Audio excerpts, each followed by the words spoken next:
Blue Lock episode yang ke-31 kembali dibuka dengan sebuah panel cerita yang luar biasa menarik. Karena pada chapter inilah, akhirnya kita semua kembali diperlihatkan secara langsung tentang sebuah hal yang sudah lama sekali kita tunggu-tunggu, yaitu mengenai pengumuman dari hasil seleksi tahap ketiga yang dilakukan oleh Junpa Eko demi menentukan siapa sajakah para pemain yang akan dia pilih untuk masuk ke dalam skuad utama dari tim Blue Lock 11. Di mana dalam waktu kurang dari 1 bulan lagi, tim yang baru dibentuk ini akan mengadakan sebuah pertandingan akbar melawan tim sepak bola nasional Jepang Junior dengan sebuah pertaruhan besar. Yaitu jika tim Blue Lock 11 kalah, maka proyek Blue Lock milik Junpa Eko akan langsung dibubarkan. Sedangkan jika tim Jepang Junior yang kalah, maka skuad utama dari tim Jepanglah yang akan dibubarkan. Dan semua posisinya akan langsung digantikan oleh para pemain inti yang saat ini ada di dalam proyek Blue Lock. Sederhananya, siapapun yang akan menang di dalam pertandingan nanti, maka merekalah yang akan menjadi sorotan dunia. Mengingat pertandingan besar tersebut akan disiarkan secara langsung, baik itu di stasiun TV nasional Jepang ataupun di stasiun TV internasional. Singkat cerita, setelah hari sudah berganti, atau tepatnya ketika Isagi Yoichi baru bangun dari tidurnya, dia pun dengan cepat langsung pergi menuju ke ruangan monitor untuk mengecek atau melihat jalannya pertandingan di babak yang ketiga dan juga di babak yang keempat. Namun sesampainya di ruangan itu, Isagi pun seketika sangat terkejut. Karena ternyata pada momen ini, sudah banyak sekali para peserta lain yang berkumpul. Artinya selama Isagi tertidur, dia pun jadi tidak bisa melihat jalannya pertandingan penyisian dari proses seleksi di tahap yang ketiga dari beberapa tim sebelumnya. Mendengar ucapan dari Isagi tersebut, Nanase pun dengan cepat langsung meresponnya. Tenang saja Isagi, walaupun kau ketinggalan, tapi kau masih bisa melihat hasil rangkuman pertandingan mereka pada layar monitor ini.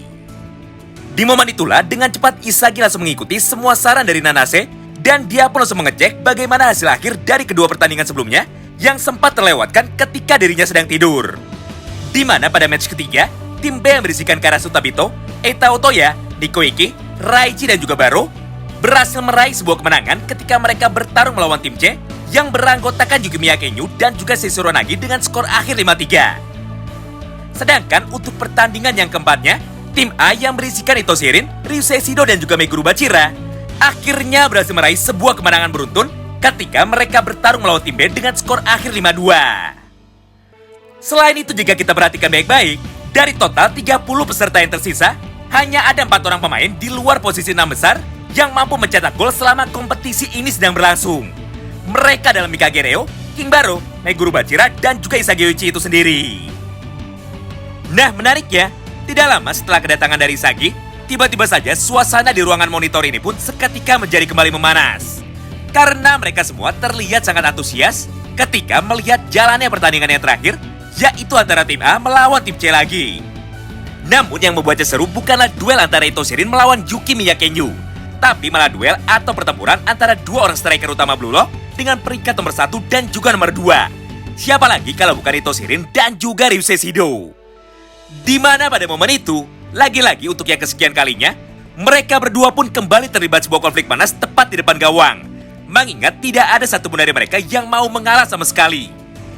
Hingga pada panel berikutnya, Shido pun dengan cepat langsung menarik dan mengempaskan tubuh dari Ito Shirin ke arah belakang. Dan di saat yang bersamaan, Rin pun langsung menendang bola itu dengan cepat sebelum Shido berhasil merebutnya lagi dari kakinya. Akibatnya, gol pun kembali tercipta melalui tendangan langsung dari Ito Shirin, dan pertandingan pun seketika langsung selesai dengan skor akhir 5-4 untuk kemenangan bagi tim merah. Nah di momen inilah, akhirnya emosi dari Ryusei Shido tidak mampu terbendung lagi. Oleh karena itu, Shido yang kesal dengan semua sikap arogan dari Ito Shirin langsung melayangkan satu pukulan mautnya tepat ke arah wajahnya. Hal yang sama pun dilakukan juga oleh Ito Shirin, di mana pada satu momen yang sama itu, dia pun langsung membalas semua serangan dari Shido dengan menggunakan pukulan tangan kanannya. Semua rangkaian keributan ini pun terus berlangsung selama beberapa saat. Mulai dari pukulan, tendangan, dan juga hantaman berkali-kali mereka layangkan satu sama lain. Sampai pada panel berikutnya, Shido pun dengan cepat langsung melompat ke arah Ito Shirin sambil berkata seperti ini. Sialan kau, padahal sejak awal aku sudah bersedia untuk bekerja sama denganmu. Tapi nyatanya kau selalu menolakku dan selalu mencoba untuk menjauhkanku dari bola. Oleh karena itu, kali ini aku akan mengajarmu dan juga membuatmu cedera, hingga kau tidak bisa bermain sepak bola lagi. Dan pada akhirnya Shido pun langsung melompat ke arah Itoshirin untuk menendang dengan keras bagian wajahnya. Akibatnya hidung dari Rin pun seketika langsung terluka dan juga mengeluarkan banyak sekali darah. Tidak hanya sampai di situ, karena pada panel berikutnya, Ryusei pun kembali berlari ke arah Itoshirin dan berniat untuk langsung menghantam kepalanya menggunakan satu tendangan meteornya. Beruntung pada momen itu ada Jinpachi Ego yang mau turun tangan dan dia pun dengan cepat langsung mengaktifkan sebuah alat setrum yang dipasang di tubuh atau seragam para pemain. Akibatnya Ryusei pun seketika langsung pingsan setelah terkena serangan dadakan tersebut dari Jinpachi Ego. Melihat semua kejadian itu, Jinpachi pun dengan kencang langsung berteriak lagi dari dalam layar monitor. "Woi, hentikan perkelahian itu dan cepatlah pergi menuju ke ruangan istirahat. Karena dalam waktu 6 jam dari sekarang, aku akan segera memberikan sebuah pengumuman tentang siapa sajakah pemain yang akan aku pilih untuk bertanding melawan tim nasional Jepang. Jadi persiapkanlah diri kalian dari sekarang dan berkumpullah lagi di ruangan ini ketika alarm sudah aku bunyikan." Scene pun kini berpindah. Setelah 6 jam sudah berlalu, kini semua pemain pun akhirnya kembali berkumpul lagi di dalam ruangan utama untuk mendengarkan sebuah pengumuman penting yang akan segera diberikan oleh Jinpachi Ego. Nah, menarik ya, jika biasanya Jinpachi Ego hanya akan muncul melalui sebuah layar monitor, namun kali ini Jinpachi pun malah memutuskan untuk datang menemui para pemain lain secara langsung.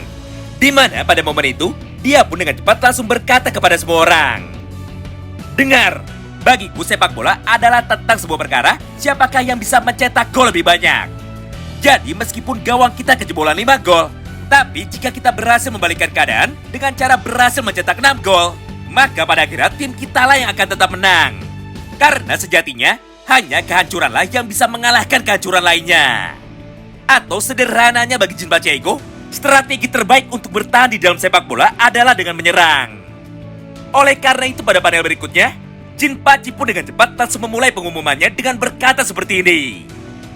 "Baiklah, kita mulai dari yang pertama, yaitu Itoshirin. Kaulah pemain dengan jumlah gol rata-rata terbanyak di dalam setiap pertandingan. Jadi mulai dari sini, seluruh serangan dari tim Blue Lock Eleven akan berpusat kepada permainanmu. Selanjutnya yang kedua, sebagai penjaga gawang adalah Gagamaru. Dengan kemampuan refleks yang super cepat, ditambah kemampuan akrobatik dan juga kondisi fisikmu yang sangat mendukung. Saat ini hanya kaulah satu-satunya pemain di dalam Blue Lock yang bisa aku andalkan untuk menjaga benteng pertahanan terakhir dari tim kita." Walaupun pada awalnya Gagamaru terlihat kebingungan, tapi setelah mendengar semua penjelasan dari Jinpachi Ego, akhirnya dia pun mau menerima semua keputusan itu. Kemudian posisi yang ketiga dan juga yang keempat akan diisi oleh duet pemain bertahan terbaik di dalam kompetisi Blue Lock. Mereka adalah Aryu Jubei dan juga Nico Eki.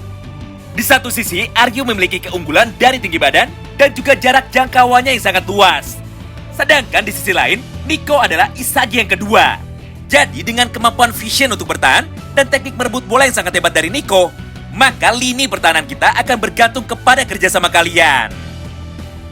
Selanjutnya, posisi yang kelima dan juga yang keenam adalah Hyuma Chikiri serta Meguro Bachira. Di mana kali ini kalian berdua akan bermain sebagai bek kanan dan juga bek kiri dari tim Blue Lock Eleven. Kemudian yang ketujuh adalah posisi gelandang bertahan yang akan ditempati oleh Karasuta Bito.